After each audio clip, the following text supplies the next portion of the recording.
Hello. Hello. Video log. Yes po, at nasa bathtub po tayo today. Dahil hindi ko siya nagamit. Kasi wala din naman akong bath bomb. So, parang ano pang purpose na... sayang.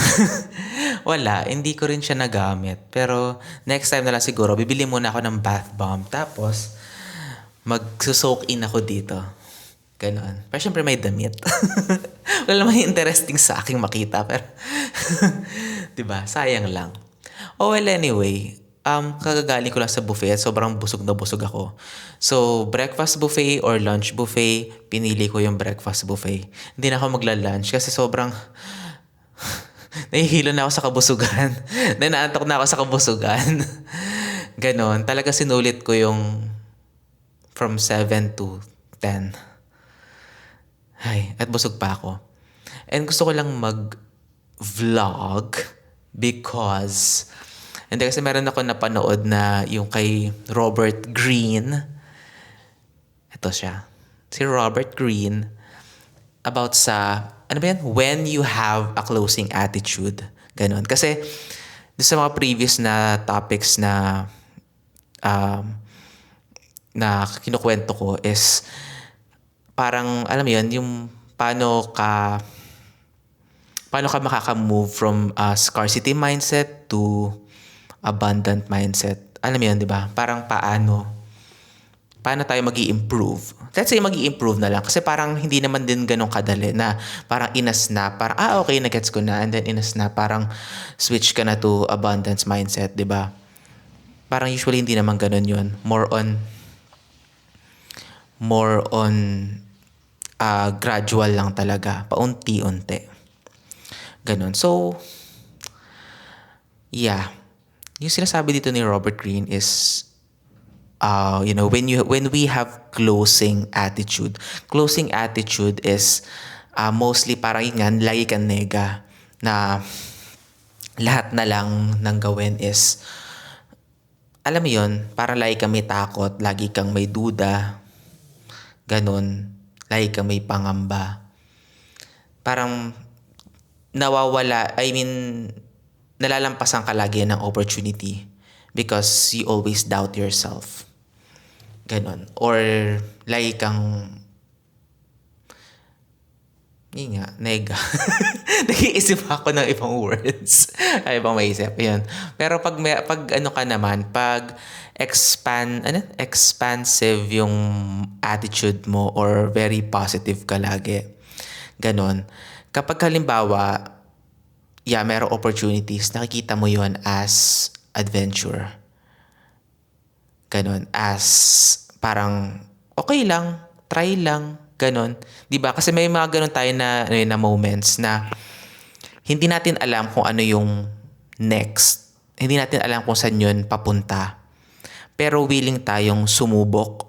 Ganon. Kasi why not? Diba? Pero syempre, tansyahin naman din natin, diba? Para hindi naman tayo masyadong lumagapak pag nagkamali. Kasi sa akin nangyari na kasi to, na-encounter ko na kasi ang ganyan. And maraming beses na. Especially sa work, lagi naman. Lagi naman pag sa work, ganun. Na halimbawa, merong internal na opening. Ganon. So, madalas kapag internal opening tapos parang feeling ko pasok ako, tinitingnan ko. And then, okay kaya, pwede kaya, ganon. Like, ano kaya mawawala? And madalas kasi, lahat ng pinapasok ko na ganon is, nagtatagal ako. Alam mo yan, kasi ito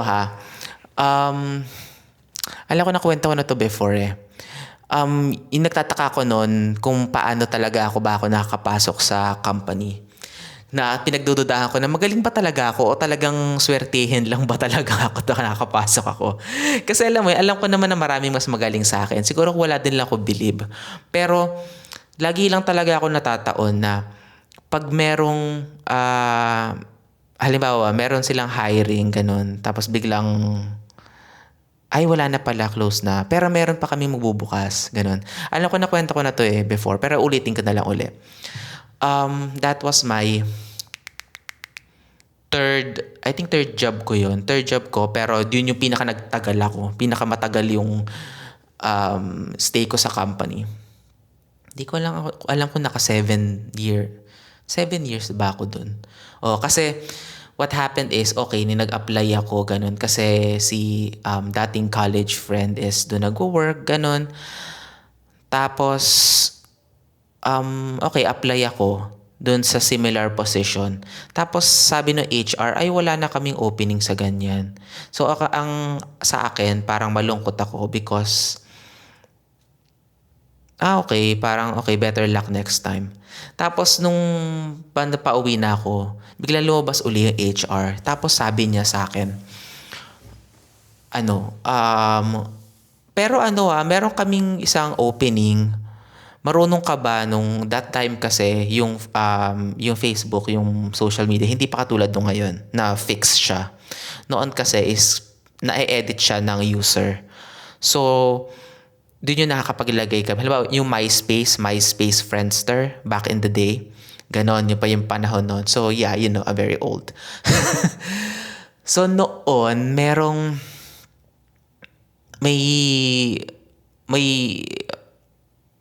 what do you call that? May capability yung user na i-edit ang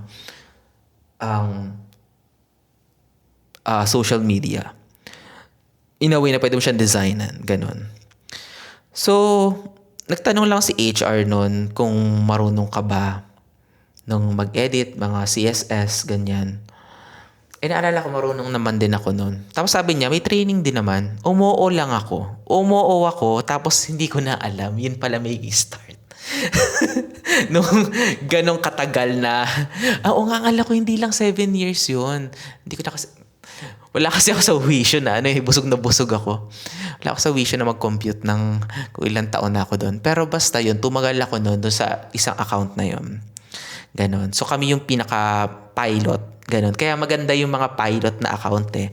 Pag doon sa, halimbawa, if you are in BPO or maybe siguro sa ibang companies din. Pag yung simula pa lang talaga, tapos willing ka na basta nandun yung ilalagay mo lagi na willing to be trained, ganon. Tapos yun yung attitude na more open ka, more expansive. Kung ba i-relate natin doon sa closing attitude, open expansive attitude ni Robert Greene na hindi mo alam yung next, pero okay lang kung anong mangyari. Parang kung maging successful, edi good. Pero kung hindi, edi okay lang. At least, nandun naman yung part na gusto mo siya talaga. 'Di ba? Nandun yung part na gusto mo talaga din naman siyang gawin.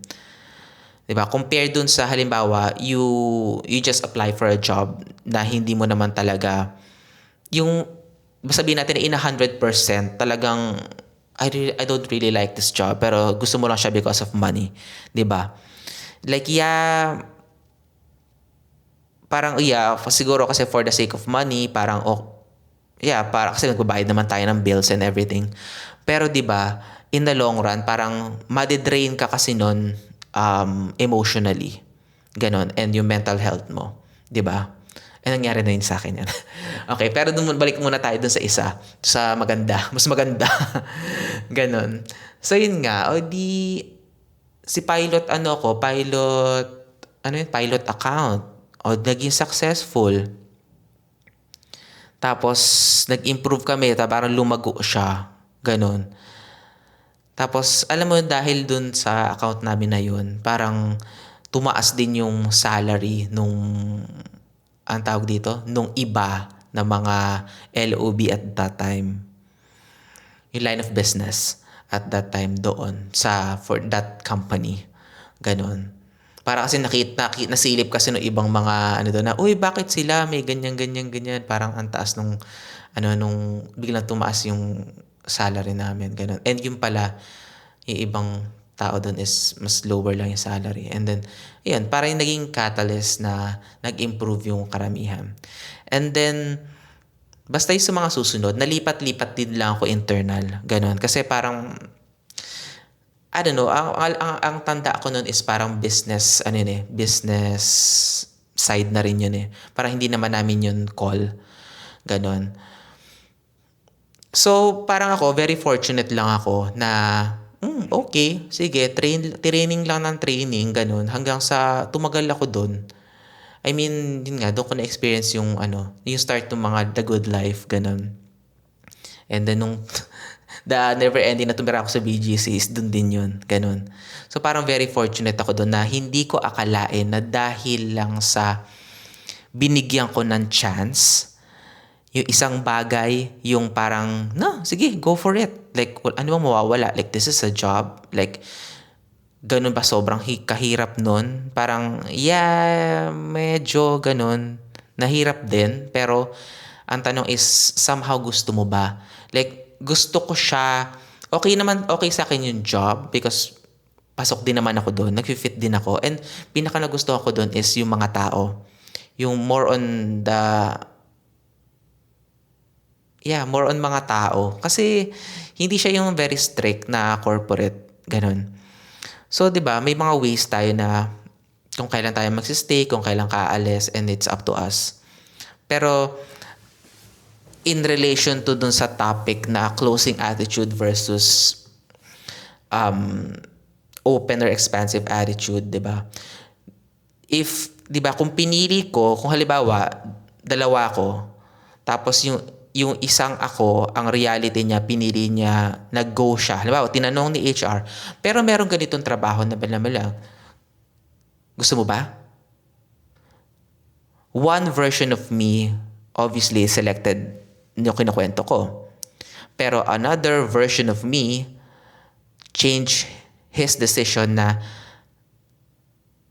hindi tingin ko parang hindi ako ganun kagaling dyan, hindi na ako may training naman.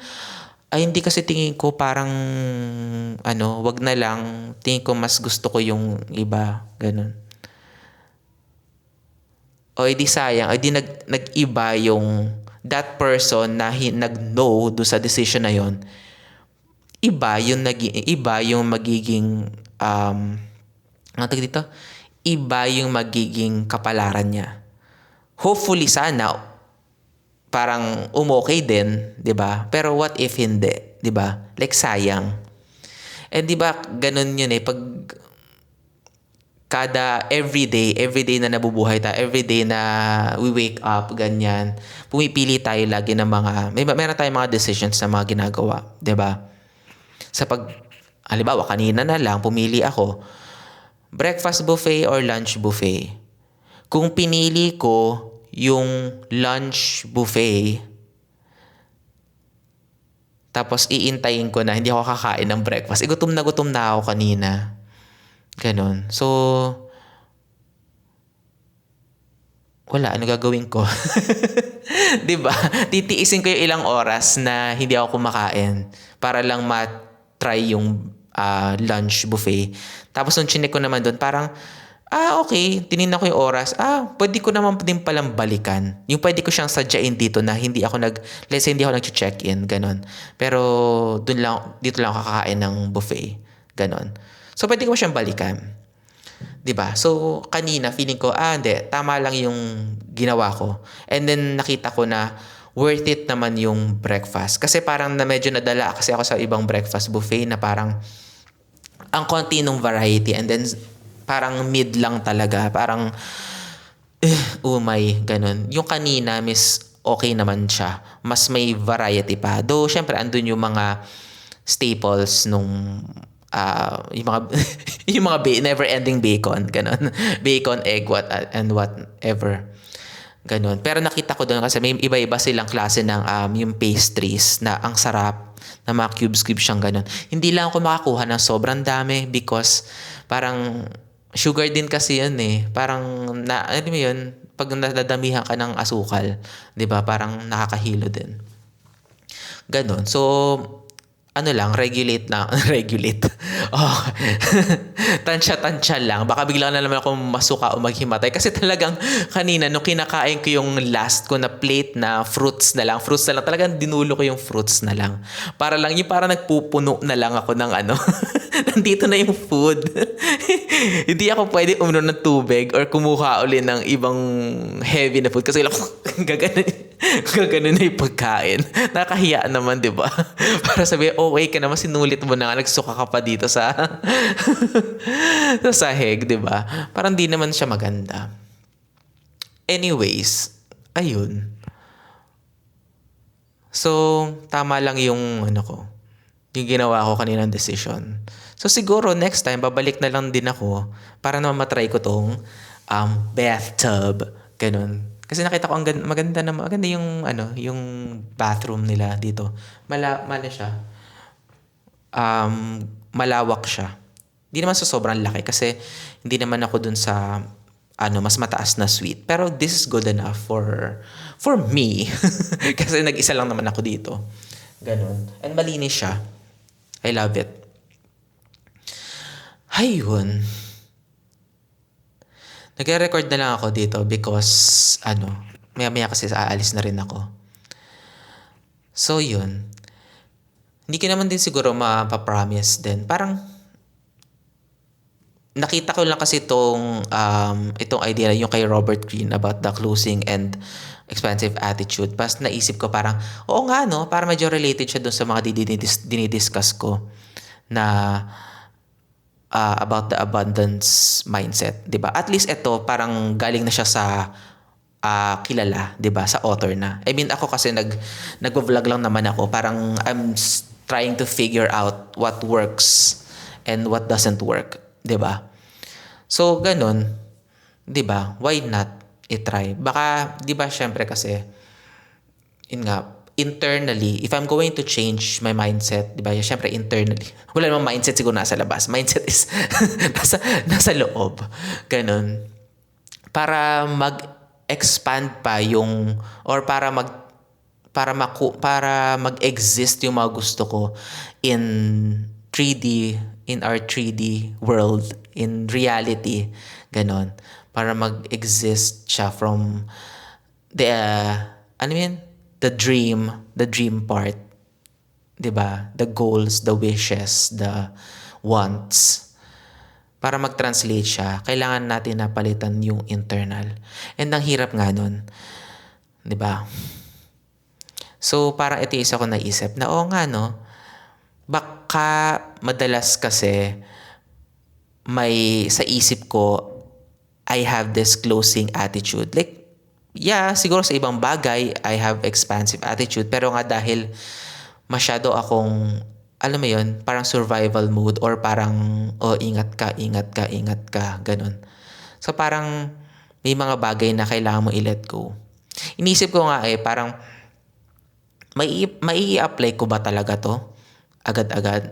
And tingin ko hindi rin. Kasi, for example, ito, what if itong ginagawa ko is mag-expand siya? What if may mga opportunities na dumating? What if all of a sudden meron palang mga nakakakita, nakakanood, and then na-inspire sila or parang, they are willing to collaborate to, am I going to accept it agad-agad? I don't think so. Kailangan ko pa siya pag-isipan kasi 'di ba? Kahit nasabihin ko na, kahit nasabihin natin, apply mo na yung apply mo na yung expansive mindset. Kuhain mo na yung opportunities, kuhain mo na. Andun pa rin syempre yung kailangan ko siyang i-evaluate. Kailangan pag-isipan because 'di ba? Like, I still have a job and that job is stable and I like it and it's parang it's comfortable for me. Hindi ko siya pwedeng bitawan na lang agad just because this thing, nag-boom agad siya, di ba? So, ganun. Parang, maybe on the other scenario, possible. Di ba? Pwede kong ma-i-apply to. Pero, alam mo yon, again, hindi rin ako pwedeng, alam mo yun, yung parang padalos-dalos. Padalos-dalos lang na, kasi sabi ni ganyan. Di ba? parang kalma lang. 'Di ba? Kalma lang tayo. I mean, hindi naman din ako nagmamadali. Ganon. And hindi ko rin naman alam kung may nanonood. What if? But syempre, what if? What if? What if? 'Di ba? Maraming possibilities. Like so far, ang gusto ko lang is na-enjoy ko to. Parang, eto isang realization lang. Parang ever since na pinush ko ng pinush yung boundaries ko, yung parang yung nag-research talaga ako further about this. Sabihin na natin as eto, nung sinimulan ko to, itong ginagawa ko, feeling ko mas okay yung buhay ko.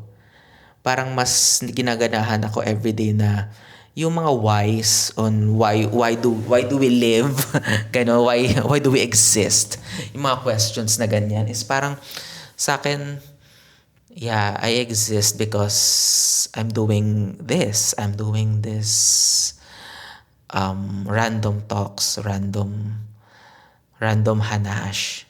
And the more na nag-iisip ako ng topics, the more na nabibigyan ako ng topics, the more na ine-evaluate ko. Parang for me, there is no right or wrong. Or yeah, maybe there are wrongs. Pero parang okay, let's see what works, what doesn't work.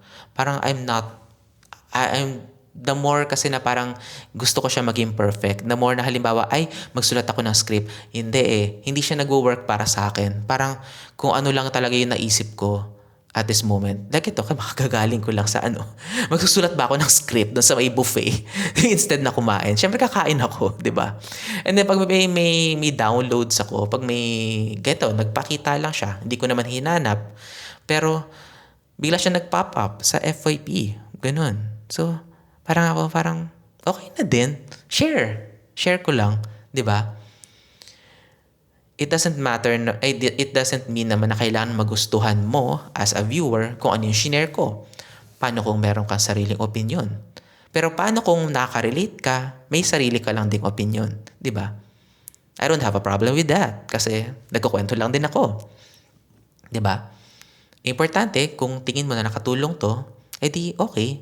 Pero kung hindi, edi yung gano'n na nga. Ayun na nga. So, yun na nga. Diba? Wala akong magagawa doon. Diba? Ayun lang. Gusto ko lang umabot siya ng 30 minutes. Kasi 10:30 na din kasi sa akin and magpa-pack up na ako. Naglilinis-linis na lang din ako ng mga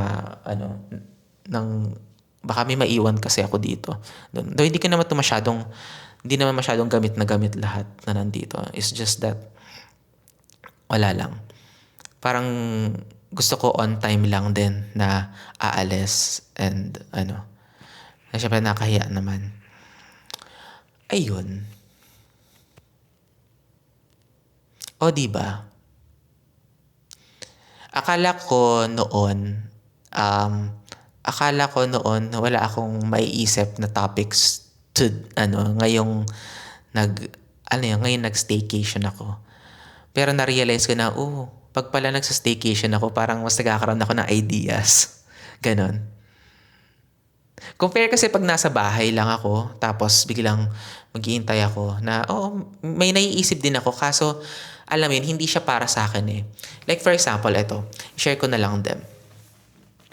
Marami din akong mga topics na naiisip na gusto kong mag-opinion. Ganon. Halimbawa, during, election time.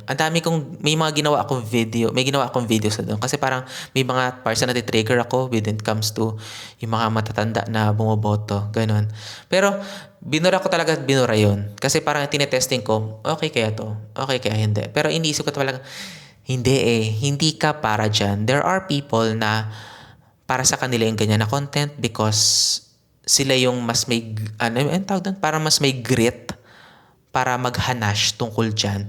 Na meron naman din akong point. It's just that ibigay mo siya sa iba because my voice is this. Diba?